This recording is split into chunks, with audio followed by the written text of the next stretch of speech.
1절부터 10절까지 읽었는데요. 오늘 요한복음 20장 전체를 생각하면서 오늘 말씀을 증거하도록 하겠습니다. 오늘 본문에서 마리아가 답 없는 상황을 만나는 것을 보게 됩니다. 사실 주님은 계속해서 마리아를 비롯한 제자들에게 반복해서 말씀하셨습니다. 자신이 죽고 부활할 것이다. 계속해서 말씀하셨죠. 우리는 복음서를 통해서 그 내용들을 알고 있습니다. 계속해서 말씀하셨는데도 그 말씀이 빈 무덤을 보고 생각이 안 나는 거죠. 그죠? 사실을 확인했는데도 생각이 안 나는 거죠. 예수님은 말씀으로만 하신 게 아니라 요나의 예를 들려주셨죠. 3일 만에 요나가 그렇게 살아난 것처럼 살아날 것이다. 요나의 예를 들려주셨고, 또한 예수님은 그것뿐만 아니라 실제로 죽은 자들을 살리셨습니다. 나인성 과부의 아들을 살리셨고요, 회당장 야이로의 딸을 살리셨고요, 바로 이 요한복음 20장 전에 죽은 나사로를 살리시며 말씀하셨습니다. 예수께서 이르시되 나는 부활이요 생명이니 나를 믿는 자는 죽어도 살겠고 무릇 살아서 나를 믿는 자는 영원히 죽지 아니하리라. 이것을 네가 믿느냐? 주님께서 계속해서 이렇게 말씀하셨습니다. 주님은 끊임없이 자신의 죽음과 부활을 말씀하셨는데 마리아는 빈 무덤을 보고도 믿지 못하는 거죠. 사실 우리가 생각할 때, 우리 자녀들 교육해 보면 알잖아요. 사실 우리가 생각할 때 이 정도 말했으면 엄마가 집에 밥 상 차려놓고 이거 이렇게 요즘은 뭐 덮어놓지는 않지만 밥 먹어라 이 정도 해놨으면 딱 오면 알아서 엄마가 차려놓구나 하고 잘 차려 먹어야 되는데 그거를 보고도 생각을 못하는 거죠. 엄마가 차려놨다는 걸 생각을 못하는 거죠. 저도 그럴 때가 많습니다. 이거 해놨다는데 그냥 생각을 못할 때가 많아요. 이 정도 말했으면 무덤을 보자마자 마리아가 와, 주님이 말씀대로 부활했구나 라고 믿어야 되는데 그렇잖아요. 이 정도 말했으면은. 근데 믿지 못하는 거죠. 이성이, 합리적인 이성이 제대로 작동하는 사람이라면 이 정도 말했으면 믿어야 되는데 믿지 못하는 거죠. 우리는 여기서 믿음은 결코 사실, 팩트를 본다고 해서 생기는 것이 아님을 깨닫게 됩니다. 팩트를 봤잖아요. 그죠? 팩트. 우리 좋아하는 팩트. 지금 이 시대가 좋아하는 팩트. 팩트 체크했는데 봤는데도 믿지 못하는 거죠. 그래서 성경이 이렇게 말하는 것입니다. 너희는 그 은혜에 의하여 믿음으로 말미암아 구원을 받았으니 이것은 너희에게서 난 것이 아니요 하나님의 선물이라. 믿음은 선물이라는 거예요. 하나님 편에서 주셔야 믿어진다는 거예요. 아무리 우리 이성을 작동해서 믿으려고 한다고 해서 믿어지는 게 아니라는 거예요. 우리가 착각하면 안 됩니다. 내가 이성을 작동해서 내가 믿은 거야 착각하면 안 돼요. 내가 믿어지는 게 내 이성의 작동의 결과물이야. 내 합리적인 이성이 뛰어나서 내가 믿고 있는 거야. 어린 반푼어치도 없는 말입니다. 그거 아닙니다. 우리는 이성의 위치를 잘 알아야 됩니다. 믿음이 제대로, 믿음이라는 생명을 주실 때에 이 이성이 제대로 그 이성의 위치에 자리하게 되는 것입니다. 우리는 과학주의 시대, 이성주의 시대, 계몽주의 시대, 지난 우리 주일 설교에도 들었죠. 그런 시대를 살고 있습니다. 충분히 검증 가능한 증거가 없으면 논문이나 어떤 주장을 펼칠 수도 없고 설득력을 얻지 못하는 시대입니다. 그런데 생각해 보면 그렇다면 충분한 증거, 팩트가 제시되면 믿을 수 있는 것입니까? 오늘 충분한 증거와 그게 팩트가 제시됐잖아요. 빈 무덤이 있었잖아요. 팩트가 충분히 제시되면 믿을 수 있는 것입니까? 그렇지 않습니다. 그렇지 않은 이유는 팩트가 이성적으로 잘못돼서가 아니고 우리의 온 인격이 전적으로 타락했기 때문입니다. 우리의 온 인격이 우리의 감정과 의지와 우리의 지성이 온전히 타락했기 때문이에요. 로마서 1장 28절에 이렇게 말하는 거죠. 그들이 마음에 하나님 두기를 싫어하매 하나님께서 그들을 그 상실한 마음대로 버려두사 합당하지 못한 일을 하게 하셨으니. 근본적으로 여기서 마음에 두기를 싫어하다라는 원어적인 의미는 하나님을 우리 마음에 인정하기를, 하나님을 인정하기를 싫어한다는 뜻입니다. 우리는 근본적으로 하나님을 마음에 두기를 싫어합니다. 하나님을 마음속에 인정하기를 싫어하는 거죠. 팩트가 주어져도 하나님을 인정하기 싫은 우리의 온 인격이 팩트를 왜곡합니다. 팩트를 뒤틀어 버립니다. 팩트를 받아들이지 않아요. 그렇잖아요. 우리 팩트가 무엇입니까?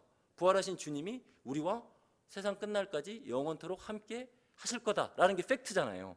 우리가 믿는 팩트잖아요. 그런데 여러분, 어제의 삶을 돌아보십시오. 이 사실이 믿어지지 않는 순간이 얼마나 많았습니까? 맞잖아요. 맞잖아요. 팩트가 작동하지 않는 거죠. 팩트가 작동하지 않아요. 아담이 타락한 이후로 우리는 여전히 이런 못된 습성을 가지고 있다는 것입니다. 우리는 우리가 생각하는 것보다 우리 안에 있는 죄가 훨씬 더 크다는 것을 알아야 합니다. 저는 다른 사람 얘기할 것도 없고 제 안에 있는 죄를 보면 이 사실을 너무나 잘 알 수 있습니다. 목회가 제 뜻대로 잘 안 되고 조금만 피곤하고 지치면 어느새 하나님을 인정하는 마음보다는 불만과 불평과 짜증이 올라오는 것을 보게 됩니다. 목사인데 부활하신 주님이 지금도 나와 함께하다는 사실이 믿어지지 않는 거죠. 예수님의 십자가와 부활이 보여주듯이 우리의 모든 아픔과 고난을 통해서 주님께서 반드시 선을 이루신다라는 그 사실이 믿어지지 않는 것입니다. 그 순간에는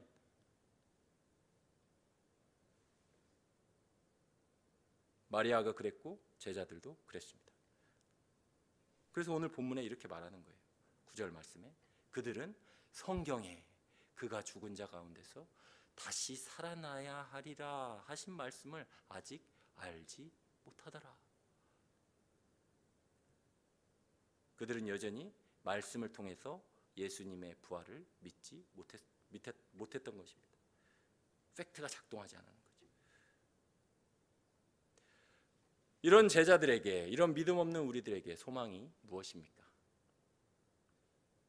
주님께서 부활의 능력으로 말씀을 믿을 수 있도록 우리를 도와주시지 않으면 우리에게는 소망이 없습니다. 8절 말씀에 이렇게 그래서 말하고 있죠. 그때야 무덤에 갔던 그 다른 제자도 들어가서 보고 믿더라.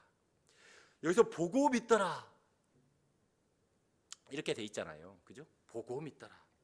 말씀을 믿지 못한 제자가 들어가서 빈 무덤의 증거, 빈 무덤이 비어 있으면 안 되는데 빈 무덤의 증거를 보고서야 믿었다라고 성경은 기록하고 있습니다. 말씀을 듣고 믿었다는 것이 아니라 빈 무덤의 증거를 눈으로 확인하고 믿었다라고 성경은 기록하고 있습니다. 주님은 이 제자가 말씀을 스스로 깨달을 수 없으니, 그렇잖아요. 그렇게 수없이 말씀하셨고 그 수없이 많은 사람을 일으키시고 증거를 보여주셨는데도 말씀을 스스로 깨달을 수 없으니 보이는 증거를 보게 하시고 그 기록을 남기셔서, 그 사랑하는 제자가 그 기록을 남기게 하셔서 그 기록을 읽고 듣는 우리가 말씀을 통하여 믿게 하십니다. 이것이 주님의 뜻입니다. 주님은 다른 제자들에게도 도마에게도 마찬가지로 그렇게 하셨습니다. 스스로는 도저히 믿을 수가 없으니 나타나시고 손과 발을 보여주시고 만져보라고 하시고, 그렇게 주님께서 믿음을 주시기 위하여 그렇게 그들에게 찾아오셨다는 것입니다. 이 모든 것을 통하여 주님께서 하시려고 하는 것이 무엇입니까? 오늘 말씀 20장 31절에 이렇게 기록하고 있죠. 오직 이것을 기록함은 너희로 예수께서 하나님의 아들 그리스도이심을 믿게 하려 함이라. 또 너희로 믿고 그 이름을 힘입어 생명을 얻게 하려 함이라. 우리가 스스로 믿을 수 없으니까 팩트를 보여주시고 찾아오시고 보게 하시고 구멍난 손을 보여주시고 구멍난 발을 보여주시고 찔린 옆구리를 보여주셔서 믿어라, 믿어라, 믿어라, 내가 죽은 예수다 라고 믿음을 주시는 거죠. 믿음을 선물로 주시는 거죠.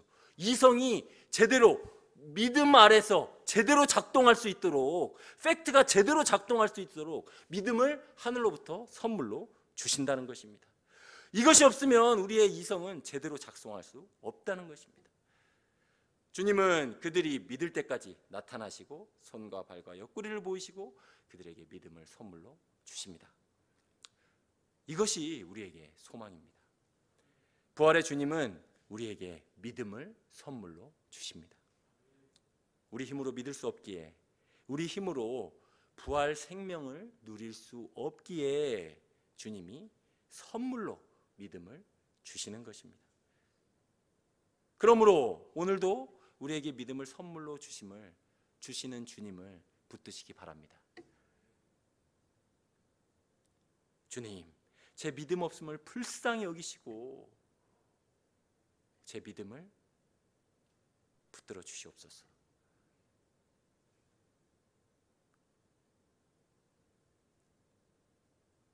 이게 믿음입니다. 주님, 제가 믿음이 없어요. 제가 믿음이 없어요. 믿음이 있는 줄 알았는데 답이 없는 상황을 만나니까 믿음이 어디 간지를 모르겠어요. 믿음이 없어요. 믿음을 주세요. 이렇게 나가는 것이 주님을 믿는 것입니다. 주님을 의지하는 것입니다. 주님, 우리에게 믿음을 주셔서 부활 생명을 누리게 하여 주시옵소서.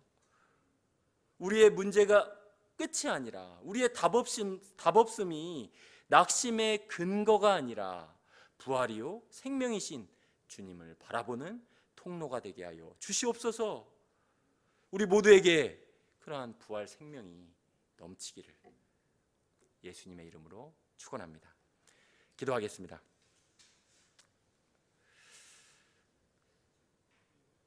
하나님 아버지, 주님의 은혜 없이는 살 수 없는 저희들, 오늘 이 마리아와 또 제자들의 믿음 없음을 보게 됩니다. 빈 무덤을 보고서도 제대로 믿지 못하고, 증거를 보고서도 합리적인 이성이 제대로 작동하지 않는 우리의 타락함을 보게 됩니다. 주님께서 믿음을 선물로 주시지 아니하시면 저희가 부활의 주님을 믿을 수도 없고 의지할 수도 없고 그 부활의 주님과 동행할 수도 없습니다. 부활 생명을 누릴 수도 없는 어리석은 자들임을 보게 됩니다. 하나님 아버지, 저희의 믿음 없음을 불쌍히 여겨 주시옵소서. 오늘도 저희에게 믿음을 더하여 주시옵소서. 그리하여 이 성경을 기록한 목적대로 우리가 이 말씀을 받았사오니 이 말씀을 믿고 그 부활의 생명을 누리는 복된 하루 되도록 주님께서 은혜 베풀어 주시옵소서. 부활의 주님께 나아가오니 이 시간 저희 기도에 응답하시고 믿음을 더하여 주시옵소서. 예수님의 이름으로 기도드립니다. 아멘.